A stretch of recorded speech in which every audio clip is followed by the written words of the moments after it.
Bismillah. Apa kabar Jahid? Alhamdulillah sehat Ustaz. Alhamdulillah ya. Biasa. Kali ini kita akan membahas kitab Khulasah Nurul Yakin. Nurul Yakin insyaallah. Bismillahirrahmanirrahim. Assalamualaikum warahmatullahi wabarakatuh. Waalaikumsalam warahmatullahi wabarakatuh. Alhamdulillahi rabbil alamin. Wassalatu wassalamu ala sayyidina wa nabiyyina Muhammad sallallahu alaihi wasallam wa ala alihi wa ashabihi ajma'in. Amma ba'd. Puji syukur sama-sama kita panjatkan kehadirat Allah Azza wa Jalla, Rabb kita yang mengatur segala kehidupan kita, yang mengatur rezeki kita.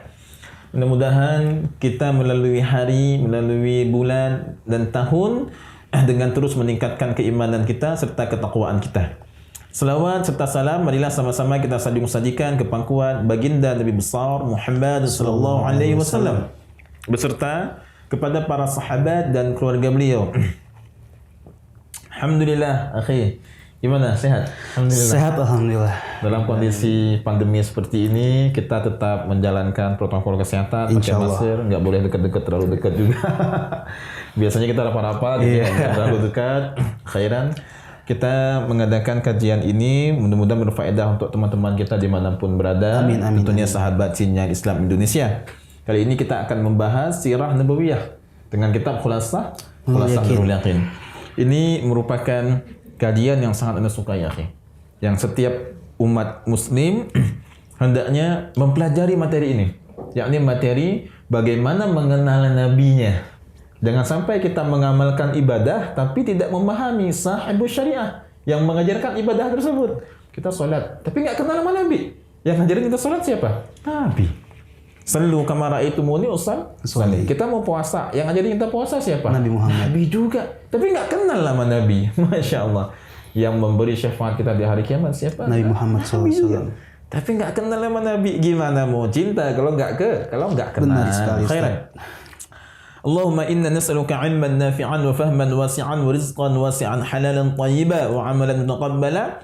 Rabbi shrah li sadri wa yassir li amri wa hlul 'uqdatam min lisani yafqahu qawli. Qala al-muallif rahimahullah ta'ala wa nafa'ana Allah bihi wa bi'ulumihi wa bi'ulumi sa'iri salihin fid darain. Silakan akhi baca.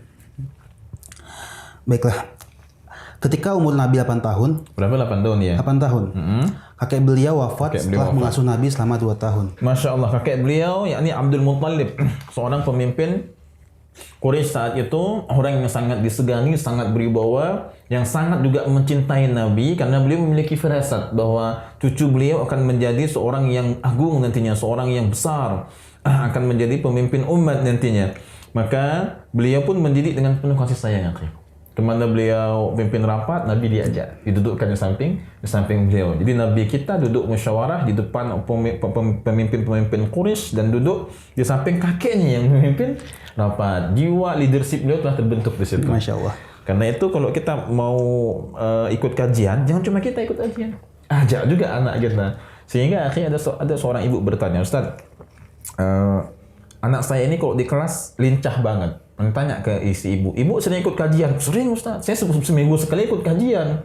Di mana ada lah Ustaz, masjid ini saya ikut kajian sebelum zuhur, ada kajian 1,5 jam saya ikut di situ Ustaz. Anak di bawah enggak? Enggak Ustaz. Anak di bawah. Karena kalau anak tadi datang ke kajian, dia lihat, mama saya kalau di kajian enggak ngobrol. Mama saya kalau di kajian enggak gangguin teman. Mama saya kalau di kajian enggak main HP. Nanti si anak akan mengikuti bagaimana tabiat dengan ibunya. Kalau masih dibawa ke kajian, ternyata anak-anaknya tadi masih lincah juga, aktif ganggu teman, berarti ada kemungkinan emaknya di majelis gangguin temannya. Enggak, maksudnya ada yang memang orang tua tidak mencontohkan hal yang baik. Kemudian kita pahamin bahwa anak itu juga merupakan fitnah. Fitnah di sini ujian. Ada anak kita 5 anak ataupun 4 anak, satu kok ada yang kayak agak sulit gitu Ustaz ya. Karena anak ujian. Kembali ke materi kita, bagaimana kakek Nabi selalu mengajak Nabi ketika memimpin rapat, musyawarah dan sangat menyayangi beliau. Tapi ketika Nabi berumur 8 tahun, kakek beliau wafat. Nah. Kemudian sesudah kakek beliau wafat, beliau diasuh oleh pamannya Abu Thalib. Baik, anak-anak Abdul Muttalib itu banyak. Yang paling tua siapa? Haris tadi. Haris itu anak yang paling tua. Tapi secara ekonomi Haris ini tidak memiliki kemampuan yang besar. Yang paling bagus ekonominya saat itu Abbas bin Abdul Muttalib. Abbas bin Abdul Muttalib. Namun Abdul Muttalib memiliki sikap kasih sayang yang luar biasa bagus, luar biasa tinggi kepada Nabi. Bukan berarti Abbas tidak memiliki kasih sayang, Haris tidak memiliki kasih sayang, semuanya memiliki kasih sayang. Hanya saja Abu Talib memiliki kasih sayang yang luar biasa kelihatan kepada Nabi sallallahu alaihi wasallam. Walaupun Abu Talib bukanlah seorang yang memiliki banyak harta. Abu Talib bukanlah seorang yang memiliki banyak harta, tidak seperti Abbas bin Abdul Muttalib. Yang paling saat itu kurang ekonominya siapa? Haris, walaupun dia anak paling tua. Tadinya mau dia yang ambil, tapi tidak jadi karena ternyata kondisi ekonominya tidak memungkinkan. Baik, silakan lanjutkan akhi. Abu Thalib awalnya miskin, lalu Allah memelihara dia, menjadikan dia menjadi banyak rezeki setelah mengasuh Nabi Muhammad SAW. Jadi kita pahami bahwasanya anak-anak Abdul Muttalib itu ada banyak tentunya kan. Yang paling hartanya bagus itu siapa? Yang paling banyak ekonominya Abbas bin Abdul Muttalib. Namun Abu Talib walaupun tidak memiliki ekonomi yang baik sebaik Abbas, memiliki sifat kasih sayang yang sangat zahir, yang sangat jelas, yang sangat terasa pada Nabi sallallahu alaihi wasallam. Kemudian Abu Talib pun mengasuh Nabi Muhammad sallallahu alaihi wasallam dan ditempatkan di rumahnya. Tinggal di rumah Abu Talib. Ketika Rasulullah masuk ke dalam rumah Abu Talib, maka rumah Abu Talib menjadi rumah tangga yang sejahtera secara ekonominya. Masya Allah. Ibarat kata cukup lah. Mau ngapa-ngapain cukup. Rasulullah ketika tinggal bersama keluarga Abu Talib, bersama dengan sepupunya, beliau menunjukkan adab yang sangat tinggi. Beliau nggak mau makan kecuali anak-anak Abu Talib makan dulu. Karena beliau tahu ibarat kata numpang gitu kan. Beliau tidak banyak menuntut kepada Abu Talib. Beliau tahu bahwa ini sepupu saya sedang makan, dibiarin makan. Setelah mereka makan, baru Nabi makan. Masya Allah. Dan Nabi kita Sallallahu Alaihi Wasallam beliau di pagi hari telah rapi, diurus oleh Ummu Aiman. Beliau telah rapi, telah berminyak rambutnya dan juga telah bercelak mata Nabi Sallallahu Alaihi Wasallam. Bukan berarti Nabi kita anak yang tidak memiliki ayah, tidak memiliki ibu, kemudian menjadi anak terlantar, tidak rapi. Bukan, beliau rapi. Diurus juga oleh Ummu Aiman. Beliau bersih, rapi. Allah yang memelihara beliau. Alam yajidka yatiman fa'awa. Nabi dalam keadaan yatim diurus oleh Allah dengan kehendak Allah, diurus oleh kakek beliau. Diurus oleh kakek, enggak ada yang ngurus ini. Ada Ummu Aiman. Jariyah ataupun budak ditinggalkan oleh ayah beliau Ummu Aiman yang mengurus Nabi, sehingga Nabi sallallahu alaihi wasallam di waktu pagi hari beliau telah bercelak, telah berminyak rambut beliau, telah disisir, telah rapi beliau. Memiliki fisik yang Masya Allah luar biasa bagus Nabi. Dalam satu kesempatan Abu Talib ingin mengajak Nabi untuk hadir di acara sesembahan berhala. Karena namanya pemimpin, masa nggak hadir? Minimal ya hadir lah gitu kan, walaupun nggak mau pingin sembah minimal hadir. Maka Nabi nggak mau. Nabi nggak mau ikut acara-acara berhala-berhala tersebut, akhi. Abu Talib juga bilang, ini masa di bawah masa asuhannya Abu Talib tadi, ayolah Muhammad, yuk ikutlah. Ini gak enak, kita kan keluarga pemimpin. Masa ini kaum kita pengen ada acara mabitnya mereka, ya. Dalam tanda petik mabitnya mereka nyembah berhala, tapi jangan kita bilang takwa, jangan. Ini cuma pelesetan bahasa saja. Yakni malam mereka menyembah berhala. Semalaman suntuk mereka di situ kumpul orang-orang Quraisy di situ, dan mereka minum minuman keras, mereka putar musik mereka, dan mereka semalaman suntuk begadang untuk menyembah si berhala tadi. Ayolah Muhammad, kita kumpul sama kaum kita. Masa kita keluarga pemimpin nggak ikutan sama mereka kan? Kita Bani Hashim, kita pemimpin. Nabi nggak mau. Tapi karena melihat wajah pamannya udah menunjukkan wajah seperti orang marah, Nabi nggak enak. Akhirnya Nabi berangkat. Apakah Nabi kemudian setelah berangkat beliau Apakah setelah Nabi berangkat kemudian beliau menyembah berhala? Enggak. Beliau dipelihara oleh Allah. Ada dua kesempatan yang kita lihat dalam sejarah. Yang pertama ketika Nabi saat menggembala kambing, kemudian beliau ingin hadir mendengarkan nyanyian orang-orang Mekah. Sampai ke lokasi tidur. Ngantuk Nabi. Bangun-bangun udah selesai. Inilah dipelihara oleh Allah. Beliau bilang kepada temannya yang menggembala kambing, tolong jagain kambing saya mau lihat ada apa itu sebenarnya. Tapi Nabi pengen lihat doang, pengen tahu ada bagaimana prosesnya itu kan. Sampai di lokasi ngantuk beliau, tidur. Bangun-bangun udah selesai. Itu yang pertama, dijaga oleh Allah dengan tidur. Yang kedua, yakni saat kejadian ketika suatu malam ada perayaan berhala, mereka sembelih orang-orang Quraisy, mereka mengadakan sesembelihan untuk berhala, mereka joget-joget dan di malam itu mau nggak mau Nabi berangkat. Nah, dirapikanlah oleh Aiman, dirapikan, dikasih minyak rambut Nabi disisirkan, dirapikan, berangkatlah dengan Abu Talib. Abu Talib hadir kenapa? Leader, pemimpin, minimal pemimpin ada di situ. Jadi hadirin sekalian dirahmati Allah, sahabat senior Islam Indonesia yang berbahagia, kebiasaan mereka setelah hadir di lokasi tersebut, mereka ingin ngambil barokah, ngalap barokah dari berhala, maju ke depan, ngusap si berhala tadi, ataupun melakukan perbuatan seperti mencium, memeluk berhala tadi. Maka Nabi pun secara nggak sengaja terdorong oleh padatnya masyarakat, kerumunan, terdorong untuk maju ke depan. Nabi nggak mau. Dari awal Nabi sudah bilang nggak mau ikut, tapi menghormati pamannya, Nabi kemudian pun ikut. Ketika Nabi mau maju, terdorong tadi, tiba-tiba beliau katakan di depan beliau ada seorang laki-laki putih besar, tua laki-lakinya, putih besar tua. Dengan gagahnya laki-laki ini bilang, wara'aka ya Muhammad, wara'aka. Kalau secara bahasa ke belakang kamu. Kalau bahasa kita, mundur Muhammad, mundur. Maka Nabi dengan wajah yang takut sekali gemetaran beliau mundur. Pulang ketemu sama Aiman. Hei Muhammad, kenapa? Kok tadi berangkat rapi, sekarang wajah kamu kok kayak ketakutan, kayak gemetaran? Diceritakan, tadi saya terdorong oleh kaum saya untuk maju ke depan karena kebiasaan mereka ingin mengusap si berhala tadi itu. Tapi tiba-tiba di depan saya, saat saya nggak jauh lagi dari berhala, di depan saya ada seorang laki-laki besar. Putih dia. Dia bilang, wara'aka, mundur Muhammad. Maka saya mundur, saya lari ke rumah takut. Inilah dua pertolongan Allah ketika Nabi yang pertama beliau ingin tahu bagaimana proses nyanyian tersebut, dibuat ngantuk oleh Allah. Yang keduanya terdorong oleh kaumnya, tapi Nabi kemudian balik lagi dan kabur. Maka dalam kehidupan Nabi di masa kecil tidak pernah hadir, tidak pernah ikut-ikutan kaum jahiliyah menyembah berhala. Masya Allah. Naam, lanjutkan akhi. Kehidupan Nabi pada waktu diasuh oleh pamannya dikatakan cukup, dimudahkan ya. Dimudahkan dengan keberkahan beliau. Dengan keberkahan beliau sama seperti di Taif tadi ketika beliau diasuh oleh Halimah Sa'diyah dari Bani Sa'ad tadi. Halimah binti Abu Zu'aib yang ekonomi Halimah awalnya Masya Allah kebutuhan itu segala macam tiba-tiba dicukupi oleh Allah.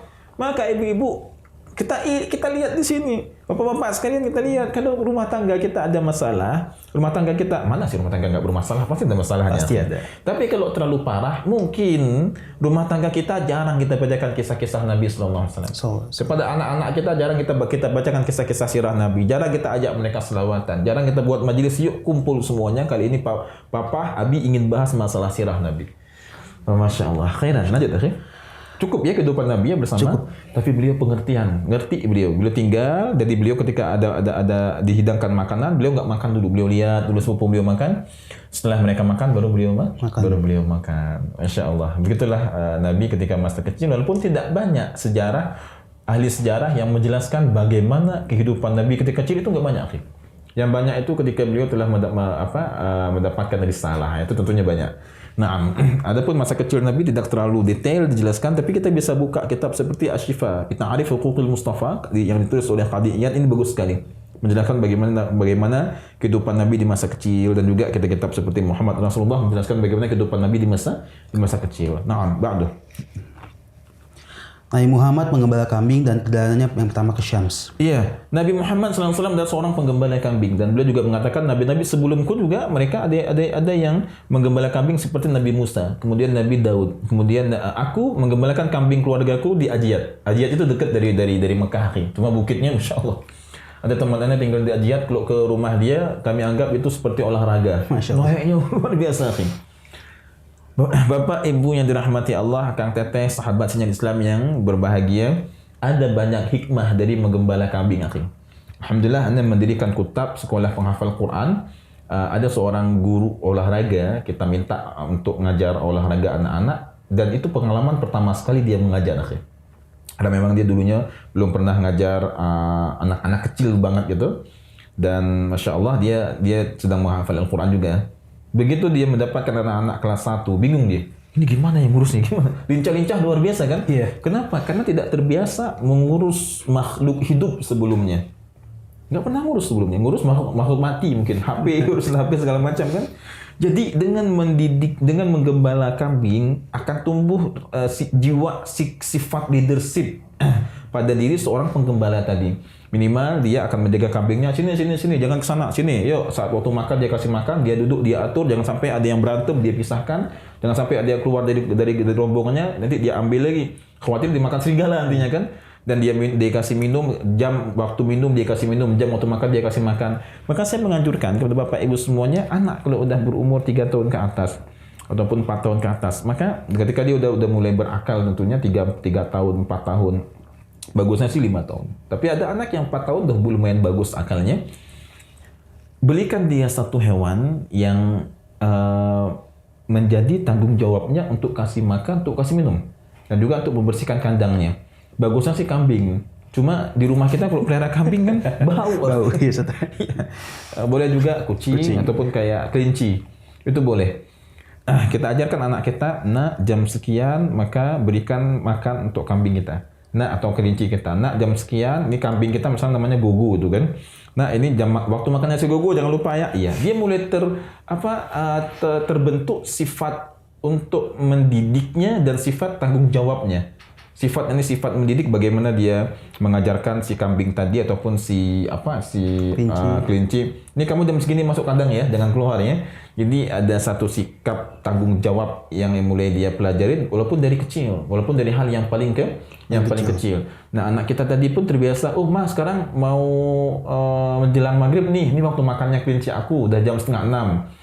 Aku kasih makan kelinci dulu sebelum mandi. Mah ini aku pulang sekolah, ini aku juga mau lihat si kelinci aku kira-kira dia udah makan atau belum. Sikap tanggung jawab, sikap rasa memiliki, sikap bahwa ini milik dia dan harus dia jaga, itu mulai terbentuk dari kecil, dari hal-hal yang paling kecil. Dan Nabi terbentuklah sikap leadership beliau dari hal yang paling kecil. Itu merupakan adatullah, kehendak Allah, bagaimana Allah mendidik para nabinya, para anbiya'nya dengan hal yang paling kecil yang kita anggap itu profesi yang rendah, profesi yang tidak, ini bukan satu hal yang hebat mungkin sebagai penggembala. Dari situ kita dididik agar selalu bersikap husnudzon.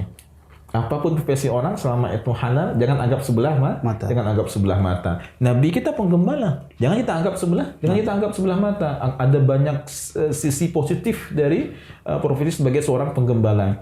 Kemudian dengan menggembala, namanya menggembala kan di padang pasir dulu ya. Yeah. Di padang pasir, di padang gitu.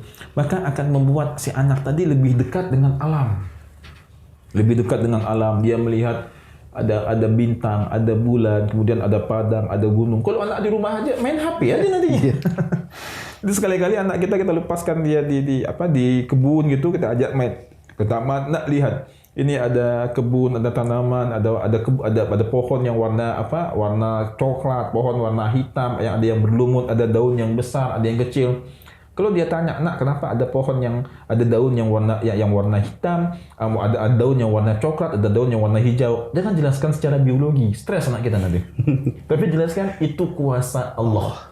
Kita ajarkan kepada anak-anak kita sifat-sifat Allah dan kuasa Allah dari hal yang paling kecil, dari kecil dia. Bagaimana Nabi SAW, beliau sebagai seorang penggembala, beliau melihat bintang, bulan di malam hari, beliau melihat matahari peredarannya, beliau melihat gunung, beliau melihat bukit yang ada di sekitar kota Mekah. Ini membuka wawasan seorang anak, membuka wawasan Nabi kita di masa kecil. Sehingga fitrah beliau pun terbentuk dengan bersih, akhi. Masya Allah. Naam, lanjut.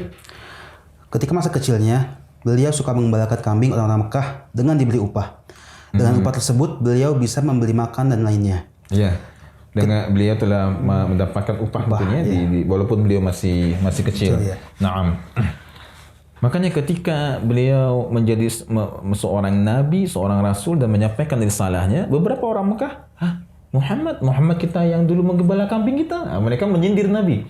Dari sini kita pelajarin apapun pekerjaan orang jangan kita anggap remeh. Oh, dia mau sholat bagaimanapun, mau ibadah bagaimanapun kan pekerjaannya cuma sopir. Jangan sepelekan pekerjaan orang lain. Naam, wa ba'du. Ketika umur beliau 9 tahun, ada yang mengatakan 13 tahun. Ada yang mengatakan berapa? 13. Ada yang mengatakan 12 tahun. Naam. Nabi berlayar ke Syams bersama paman Nabi beliau. diajak oleh paman beliau ke Syam. Syam. Karena Abu Talib ketika melihat bagaimana Nabi memiliki jiwa yang sangat baik, jiwa yang bersih dan sangat tanggung jawab, kan? Itu kecil banget diajak ke Syam. Masih 12 atau 13. 13 tahun. Tapi Abu Talib melihat kambing-kambing yang diurus oleh Rasulullah terawat semua, rapi semua. Waktu makannya, waktu minumnya gemuk-gemuk semua. Maka Abu Talib melihat ini umur 12 tahun udah bisa diajak berdagang ini. Biasanya kan di atas itu kan, umur 20 tahun ke atas. Tapi umur 12 tahun diajak. Kenapa? Karena Abu Talib melihat, ini anak keponakan saya umur-umur segini kok udah mulai pintar. Masya Allah. Anda lihat dulu di ITB ada anak yang masih belasan tahun diterima di ITB. Masih ingat itu? Iya, masih ingat. Dia jago fisika ya. Fisika atau kimia? Fisika kayaknya. Fisika ya. kayaknya. Setelah kita baca biografinya, dididik oleh ibunya. Dididikan yang sangat bagus. Berarti tidak merupakan suatu kemustahilan kalau ada anak yang memang memiliki kecerdasan tinggi ya. Kalau orang tuanya mendidik anaknya dengan baik. Nah, Nabi kita sebagai seorang penggembala kambing tadi, amanah kambing-kambing tadi beliau tunaikan dengan sangat tanggung jawab Maka pamannya lihat, Masya Allah nih, keponakan saya luar biasa ini. Maka pamannya pun mengajak Nabi Muhammad tadi untuk berdagang ke Syam. Dan dalam perdagangan tersebut, beliau dalam perjalanan melihat ada daerah lain, kebun-kebun lain, kebun-kebun yang lebih banyak buahnya daripada di Taif. Beliau melakukan perjalanan dan beliau mengambil ibrah dari perjalanan tersebut. Sehingga saya juga senang, Bapak-bapak sekalian, Ibu-ibu sekalian, jika kehidupan kita ini jangan cuma di rumah saja. Jangan cuma main di rumah, kamar aja. Ada rihlah, Penuntut ilmu itu sangat dianjurkan untuk rihlah. Antum dari mana? Dari Tangsel. Kuliah di mana? Di Bandung. Anda dari Aceh. Belajar di mana? Di Mekah. Sekarang tinggal di Bandung. Masya Allah. Dalam safar, dalam perjalanan kita akan mendapatkan banyak sekali hikmah, Dan Nabi kita SAW, beliau dalam perjalanan ke Syam itu pun beliau melihat, ternyata ada orang-orang yang berbicara mengenai Yahudi, mengenai Nasrani, dan beliau juga mendengarkan banyak syair lagi. Beliau melihat ada perkampungan orang Arab yang lain, membuka wawasan beliau. Umur beliau berapa? 12 tahun. 12 tahun sudah diajak safar oleh paman Nabi SAW. Karena itu juga kami menganjurkan kepada para bapak-bapak sekalian, ibu-ibu sekalian, sahabat Sinyal Islam Indonesia, sebulan sekali minimal ajak anak kita jalan-jalan. Kalau udah nikah, ajak istri jalan. Tentunya emak-emak capek kan ngurus kerjaan di rumah aja. Kalau misalnya antum punya istri, lihat istri antum udah mulai ngambek, marah segala macam, kurang piknik tuh. Capek ngurus cuci piring, cuci baju, ngopel segala macam, ngurus anak. Sekali-kali ajak jalan, karena waktu safar adalah waktu yang bagus bagi kita untuk menasihati anak dan istri kita. Waktu apa? Waktu safar. Ada masalah nih, misalnya istri kurang zikir pagi, misalnya kan paginya ngantuk segala macam. Jangan dulu dinasihati kalau dia sedang PMS. Itu ajak berantem. Ajak dia jalan-jalan, walaupun cuma makan bakso. Neng, yuk keluar kemana? Jalan-jalan, judulnya ngapain? Makan bakso. Lagi makan bakso, ajak ngobrol. Dalam kitab Parenting Nabawiyah ada penjelasan. Tapi sekarang itu bukan parenting, kita bahas apa? Kita bahas sirah sekarang. Nah, maka Nabi pun melakukan perjalanan ke Syam dan diajak oleh paman beliau. Paman beliau sangat tertarik dengan kepribadian Nabi SAW. Beliau berangkat ke Syam. Tapi, lanjut. Ketika sampai di suatu tempat disebut Busra, seorang pendeta yang bernama Buhairah melihat beliau. Yang dilihat oleh Buhairah ini, yakni ada awan, yang menaungi Nabi SAW.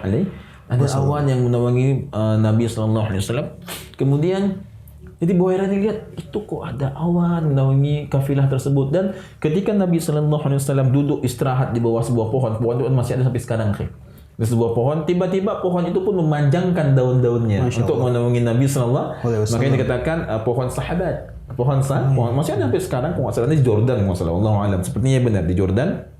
Mudah-mudahan suatu kesempatan kita diberikan kemudahan untuk mengunjungi pohon tersebut. Amin. Maka Buhairah melihat, ini persis seperti dijelaskan dalam kitab-kitabku. Ini kitab kalangan ahli kitab pada masa itu. Seperti kita jelaskan episode sebelumnya, bahwasannya memang para ahli kitab mereka sangat mengenal kepribadian Nabi Sallallahu Alaihi Wasallam. Ketika Abu Hurairah melihat, ini ciri-ciri Nabi akhir zaman. Kemudian gimana? Lalu Buhairah mengabarkan kepada pamannya bahwa beliau akan menjadi Nabi yang terakhir.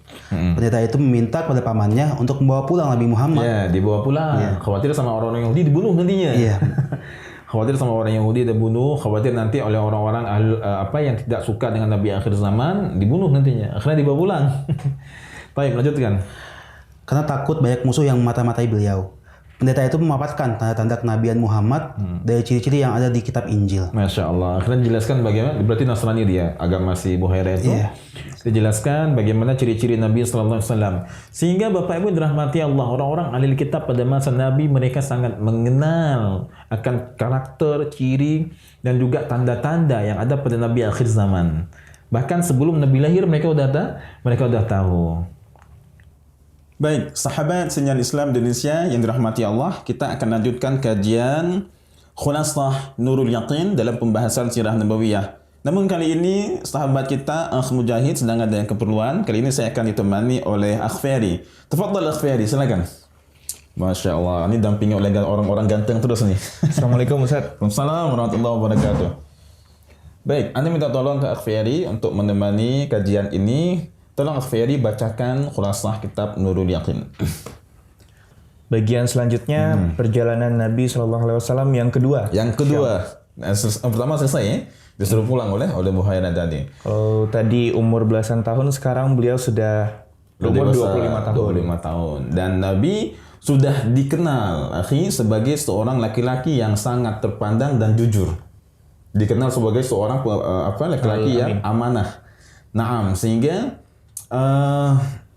ketika Abu Talib ingin menawarkan Rasulullah untuk menawarkan Nabi Muhammad untuk membawa dagangannya Khadijah, Abu Talib nggak minta dengan bayaran yang biasa. Soalnya ini yang bawa keponakan saya, laki-laki yang terpandang ini. Dan ini juga laki-laki yang sangat disegani di kota Mekah. Baik, kita baca dulu.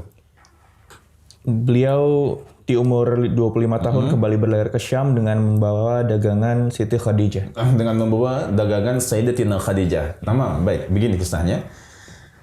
Khadijah adalah seorang laki-laki, seorang perempuan. Ummuna afwan. Sayyidatuna Khadijah radhiyallahu anha merupakan seorang perempuan yang terpandang di kalangan kaum Quraisy. Yang pertama karena kecantikannya. Yang kedua karena kehormatannya. Kehormatan maksudnya bagaimana? Ada perempuan yang suka jalan sana, jalan sini, ketawa, hahaha, hihi, segala macam.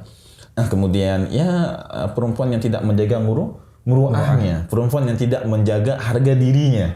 Mudah-mudahan antunna semua akhwat yang sedang menonton kajian ini, antunna adalah perempuan-perempuan yang memiliki muruah, memiliki harga diri. Karena Sayyidatuna Khadijah dihormati bukan hanya karena perempuan yang memiliki banyak harta saja, tapi karena beliau radhiyallahu anha adalah perempuan yang menjaga muruahnya.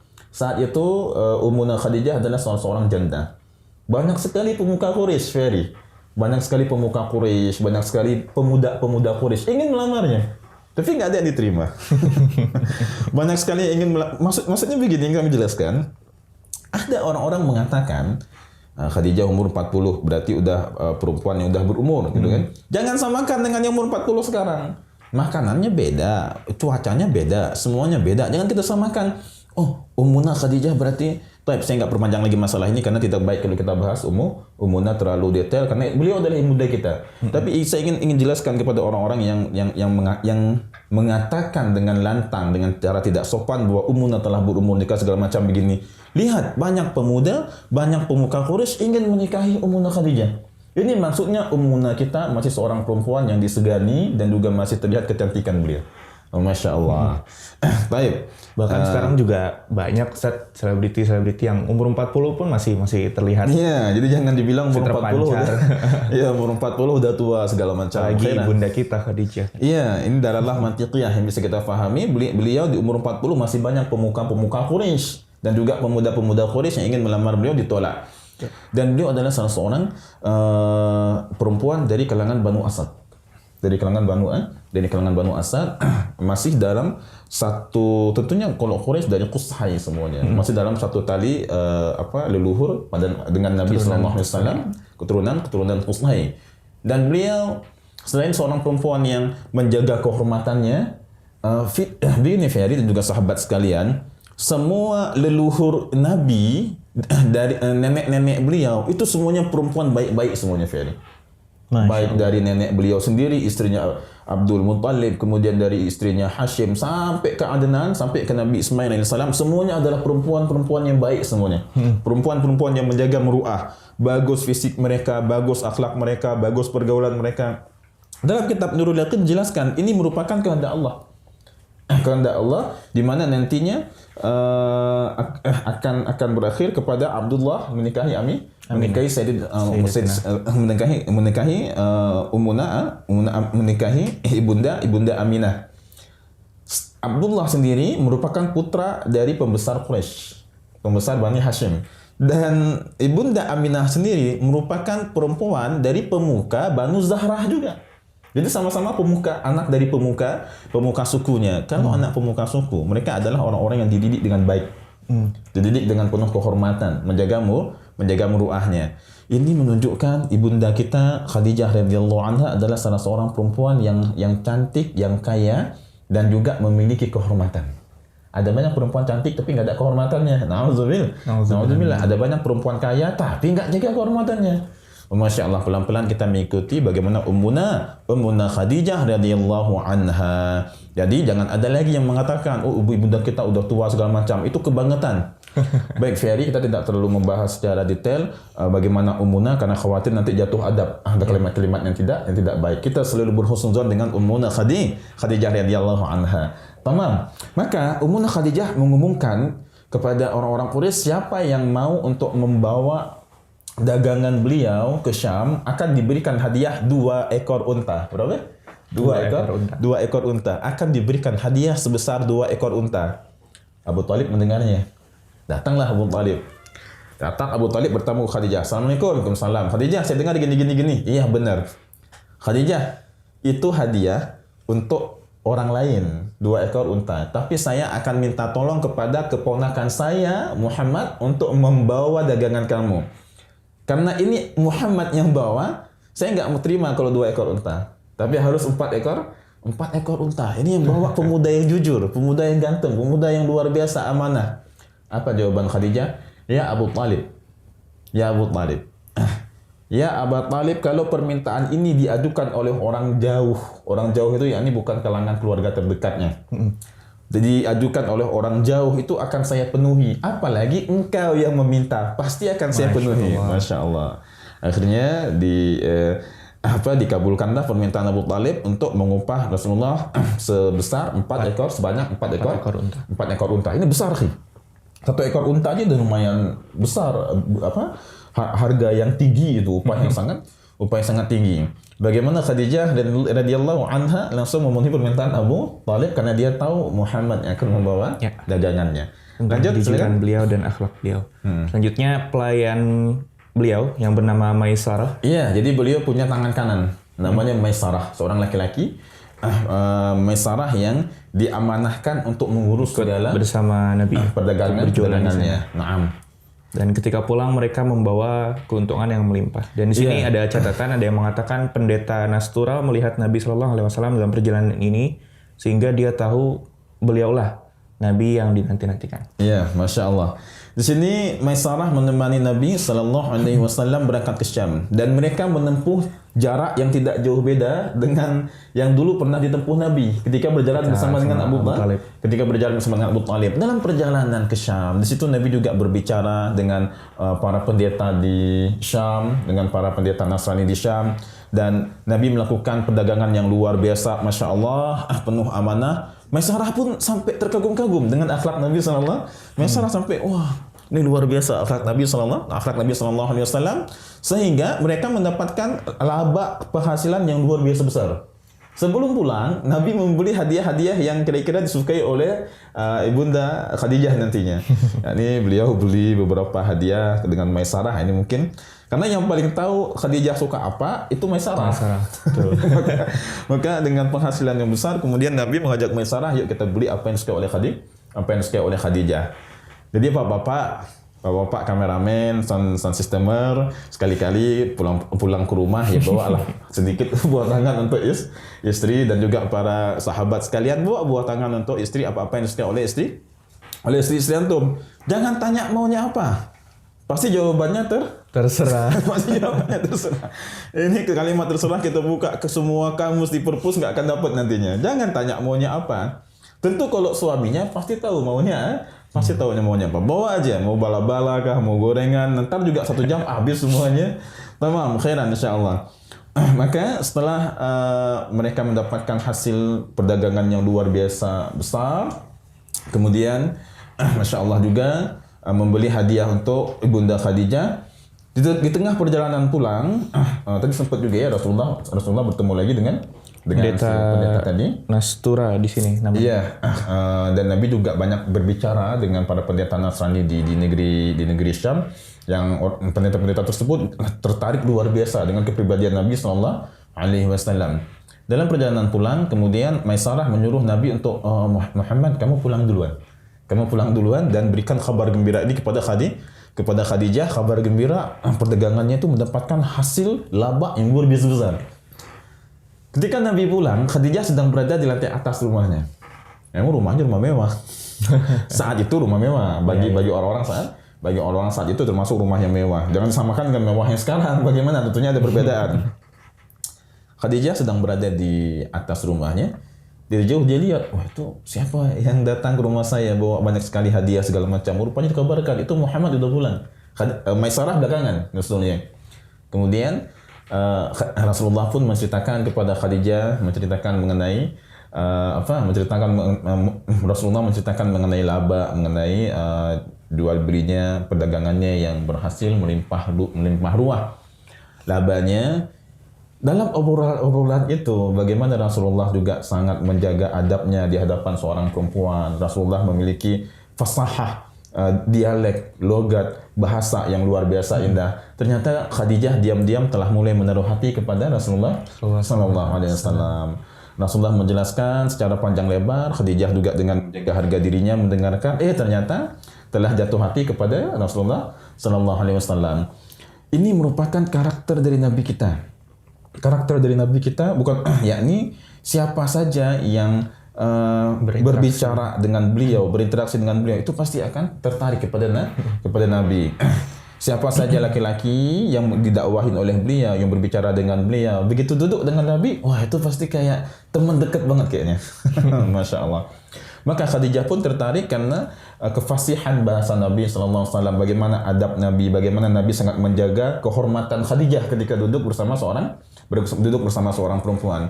Sehingga, Masya Allah, kalau antum nantinya ingin menikah dengan perempuan, jangan cari dengan cara yang haram, jangan cari dengan cara yang dilarang. Tunjukkan bagaimana muruah antum sebagai seorang laki-laki. Tunjukkan bagaimana harga diri antum sebagai seorang laki-laki. Naam, tunjukkan bagaimana kita laki-laki memiliki harga diri dan adab dalam agama kita. Baik. Sehingga timbullah benih-benih cinta pada ibunda Khadijah. Kita nggak perpanjang lebar lagi. Tamam, lanjutkan. Bahasan selanjutnya pernikahan Nabi Sallallahu Alaihi Wasallam dengan Khadijah. Khairan. Pernikahan ya kita bahas di sesi selanjutnya. Tentunya penasaran semua kan dengan bagaimana pernikahan Nabi Sallallahu Alaihi Wasallam. Al-muhim di sinilah telah mulai tumbuh rasa cinta pada diri Ibunda Khadijah. Dan tahu nggak Ferry, Ibunda Khadijah yang melamar Rasulullah Sallallahu Alaihi Wasallam. Oh gitu. Ya, ada yang mau jadi Khadijah lanjutan di sini di masa sekarang? Jadi boleh ya perempuan yang melamar laki-laki. Bagaimana penjelasannya nanti kita akan jelaskan di episode selanjutnya. Barakallahu fikum. Demikian Fer, Masya Allah. Gimana tanggapan antum? Apa ya? Perjalanan Nabi ke Syam, kemudian hasil laba. Bahkan dari mudanya juga sudah tampak sifat-sifat karakteristik yang luar biasa dalam diri Rasulullah. Sehingga ketika nanti beliau jadi nabi pun orang tidak bisa menemukan alasan, nggak bisa bilang kalau beliau orangnya bohong ataupun beliau tidak amanah. Nah dari dulu pun beliau sudah menunjukkan sifat-sifat seperti ketika itu. Nabi diangkat sebagai Rasul, itu Abu Jahal, Abu Lahab nggak bisa menyerang sisi masa lalu Nabi. Itu dia makanya. Nggak bisa menyerang. Karena memang dijaga oleh track recordnya itu sempurna. Iya, karena memang dijaga oleh Allah. Bahkan ketika Nabi sendiri menjadi suaminya Khadijah, muruah derajat beliau di kalangan kaumnya itu semakin terangkat. Karena perdagangan beliau juga, Masya Allah, laba beliau menjadi seorang yang kaya. Tapi ketika beliau diutus sebagai Rasul, beliau tinggalkan perdagangan. Beliau sibukkan diri beliau dengan berdakwah. Masya Allah, kisah yang sangat menarik bagi kita. Mudah-mudahan jika ada silap kata tadi, jika ada kekhilafan kata kita ketika membahas Ibunda Khadijah, Allah mengampuni kita, Allah maafkan kita, dan juga kami menerima segala masukan, kritik, saran dari para asatiz, para habaib jika ada kesalahan dalam pembahasan Ibunda Khadijah. Barakallahu fikum. Subhanakallahumma bihamdika asyhadu an la ilaha illa anta astaghfiruka wa atubu ilaik. Wassalamualaikum warahmatullahi wabarakatuh.